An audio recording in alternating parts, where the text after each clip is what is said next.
안녕하세요. 사연 즐겨 듣고 있는 올해 30대 중반 되는 남자입니다. 군대를 전역하고 얼마 되지 않아서 곧바로 아르바이트를 시작한 오래전 어느 날이었습니다. 예전부터 일본에 가서 일식 유학을 하는 게 꿈이었거든요.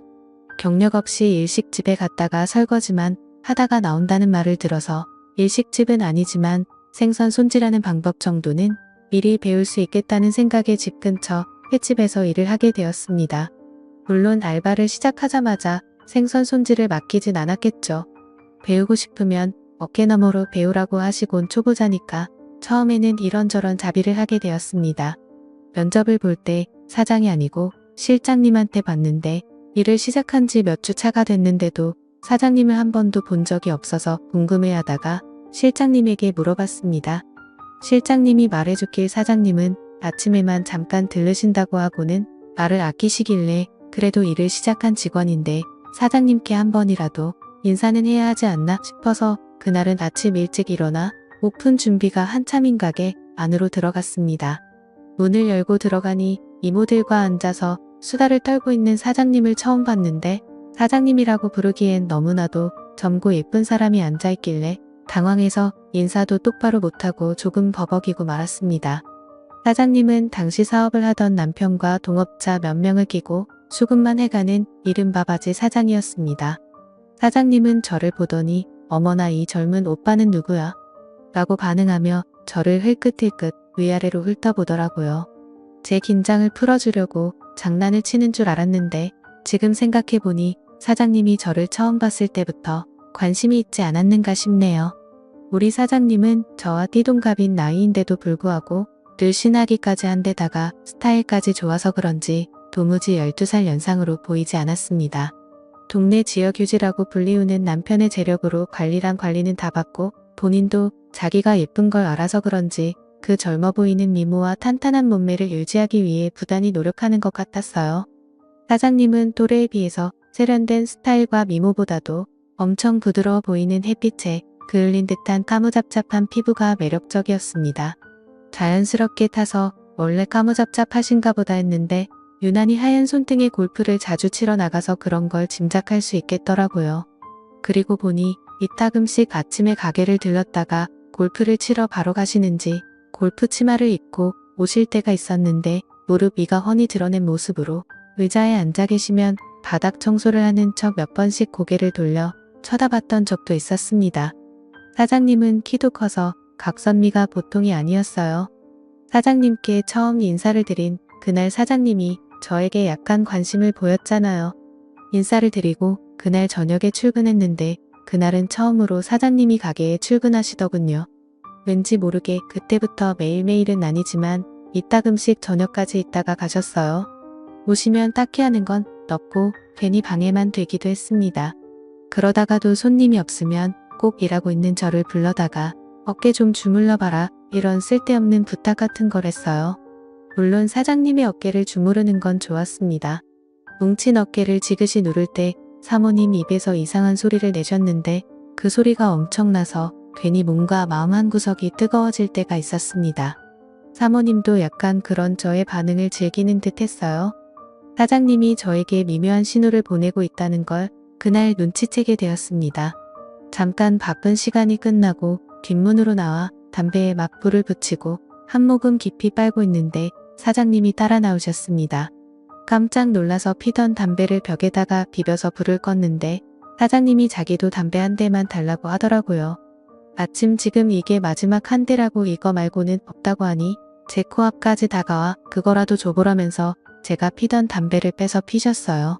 담배를 한 3모금 정도 피우다가 저에게 다시 건네주는데 새빨간 립스틱이 잔뜩 묻어있는 담배를 다시 받으니 기분이 조금 묘하더라고요. 넘겨준 걸 다시 태우고 있는데 사장님이 저에게 립스틱 맛이 어때? 라고 직구로 농담을 했습니다. 순간 당황해서 연기를 목으로 넘기지 못해 콜록대고 있는데 사장님이 소리내며 웃으며 그래도 가게에 젊은 남자가 오니까 참 좋다 이렇게 말하고는 휙 들어갔습니다. 사장님의 맛이라니 괜히 그날은 부끄러운 마음에 잠도 제대로 이루지 못했어요. 침대에 누워 사장님이 한 말을 곰곰이 생각해보니 오래 서빙하시는 이모들도 주방 이모들도 실장들까지도 전부 나이가 한참 많으신 분들인데다가 실장님들이 전에 하는 말을 언뜻 들었는데 요식업에 대해서 뭣도 모르는 바지 사장 주제라며 사장이 없는 자리에서 비아냥대던 게 생각이 나더라고요. 실장들 곤조 부리는 거에 지쳐서 아르바이트생인 저를 보고 참 좋다고 하는 말이 한편으로는 약간 안쓰러웠습니다. 그렇다고 사장의 미모 때문에 저에게 일을 가르쳐줄 실장님들을 무시할 수는 없었죠. 또 그렇다고 명색이 사장인데 그들과 한통속이라는 생각이 들게 하지 말아야겠다는 생각에 박쥐처럼 양쪽을 오가며 처신하다 보니 조금 서로들 분위기가 좋아지는 듯 싶더라고요.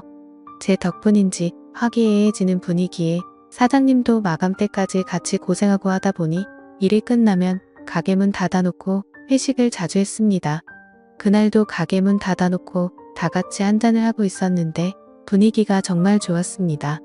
준비해놓은 안주가 다 떨어져 가는데 기분이 좋아 보이시는 사장님이 오늘은 수조에 있는 거 아무거나 꺼내와서 술 좀 더 마시자고 하시더라고요. 고참 실장님이 사장님에게 냉장고에 단골용으로 숙성해 놓은 게 있는데 그걸 먹자고 내일 되면 너무 물러져서 회덮밥으로도 못 쓴다고 하는데 거기다 대고 사장님이 남자도 회도 생으로 먹는 게 제맛이지? 이러면서 땡깡을 부리시더라고요. 생각지도 못한 여사장님, 애교의 실장님들도 저도 서로 묘하게 눈치만 보면서 있었습니다. 아무거나 잡으라지만 결국 양식 광어 2마리 잡아다가 가게 안에서 1차를 끝냈습니다. 사장님은 기분이 그렇게나 좋은지 가게 오픈한 이래로 이렇게 재밌는 적은 없었다며 2차로 노래방에 가자고 박박 우기셔서 그렇게 2차를 가게 되었습니다. 횟집 근처 노래방에 가는데도 이미 다들 비틀거리는 모습이 모두 다 취한 것 같더라고요. 다들 취기가 잔뜩 올랐는데도 노래방에서 엄청나게 부어라 마셔라 하고 있었습니다. 사장님은 워낙에 기분이 좋았는지 약간 끈적한 반주가 깔린 노래가 흘러나올 때 실장님들과 번갈아 가면서 블루스를 추더라고요. 그러면서 고개를 제 쪽으로 계속 돌려가며 제 눈치를 보더라고요. 사장님은 이내 이모님들을 불러일으키더니 이모님들을 실장님한테 붙여주고는 제 쪽으로 쪼르르 다가와 저랑도 블루스를 추기 시작했습니다. 예쁜 사장님을 뒤로하고 이모님들과 그러고 있는 실장님들의 따가운 눈초리가 뒤통수에서부터 느껴지는데도 저와 밀착한 사장님의 모습에 전혀 부담스럽지 않고 오히려 행복했습니다. 이런 날도 있구나 싶더라고요. 사장님이 키도 저와 비슷한 편이라 바싹 끌어안은 채 서로의 어깨에 고개를 기대고 있는데 사장님의 귀 뒤쪽으로 향수와 샴푸 향기가 섞여 은은한 향이 났습니다. 그 향기를 간직하려고 숨을 들여 마시다가 실수로 사장님의 목덜미로 뜨거운 숨을 내뱉고 말았습니다. 그걸 목으로 전부 느끼셨는지 사장님이 당황해하셔서 깜짝 놀라고 말았습니다.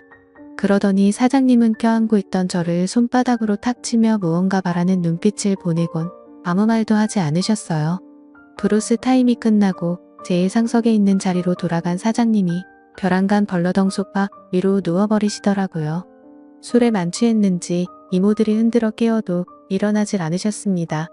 치마가 말려 올라가 어떻게 해야 되냐고 이모님들이 당황하고 계셨어요.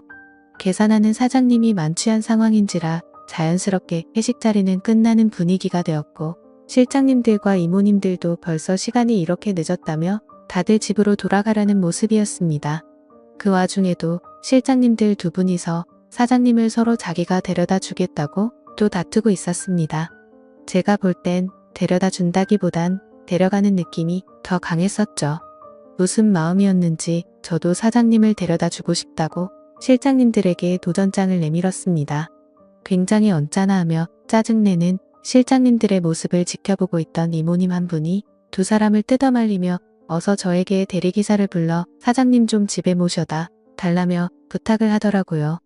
아무튼 사장님을 데리고 차에 타는데 밖에서 발을 동동 구르던 실장님들의 모습이 참 깨소금 맛이었습니다.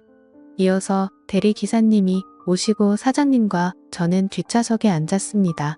술이 많이 취했는지 차에 타자마자 제 무릎을 베고 누우셔서는 집에 도착해서 기사님이 떠날 때까지 사장님은 꼼짝도 하지 않았습니다. 아무리 흔들어 깨워도 일어나질 않는 사장님 모습에 난감해하고 있는데 가방 안에 사장님 핸드폰이 눈에 들어왔습니다. 살짝 머리를 들어 가방을 베고 있게 만들고 차 밖으로 나와 남편분에게 전화를 걸었는데 받지를 않더라고요. 문자라도 하나 남겨두고 안에서 문을 잠그고 집으로 가려고 했는데 문자함에는 남편하고 주고받는 대화가 한 개도 없었습니다. 사장님의 전화번호부에는 남편 말고는 다른 사람의 전화번호는 저장도 되어 있지 않았습니다. 사람이 외로워하는 이유를 알겠더라고요. 사장님은 돈은 많지만 그 돈으로 외로움을 해결하기 힘든 그런 사람이었던 것 같습니다. 훔쳐보려던 것은 아닌데 사장님에 대한 많은 걸 알게 되니 이대로 돌아가면 안 될 것 같아 차 안으로 다시 들어가 받쳐놓은 가방을 빼고 다시 사장님에게 무릎 베기를 해주었습니다. 무릎 베기를 해주려 사장님의 뒤통수를 받쳐 목을 살짝 들어 올렸는데 사장님이 술 버릇인지 꼼지락대면서 제게 몸을 기대더라고요. 얼마 안 있어서 술이 조금 깨졌는지 사장님이 화들짝 놀라 자리에서 일어나시더라고요. 여태 자기가 이러고 있었냐고 물어보는데 맞다고 하니 저에게 약간 감동한 듯해 보였습니다. 이제 사장님도 일어났으니 집에 가려고 하는데 멀쩡해 보이던 사장님은 집까지 데려다 달라며 막무가내셨습니다. 어떻게 집까지 들어가냐고 되물었더니 어차피 집에 아무도 없다고 하셨습니다. 문이 열리자마자 사장님은 저를 뒤에서 껴안으셨고 저희는 그렇게 사랑을 확인하게 되었던 거죠. 그날 이후 사장님과는 연인처럼 지내게 되었고 시간이 지날수록 유부녀란 사실에 점점 겁이 나서 저는 결국 가게를 그만두게 되었습니다.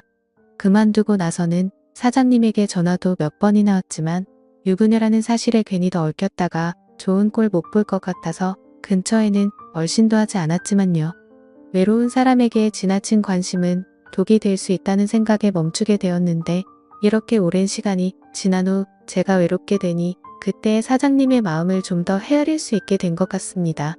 지루한 이야기 끝까지 들어주셔서 감사합니다.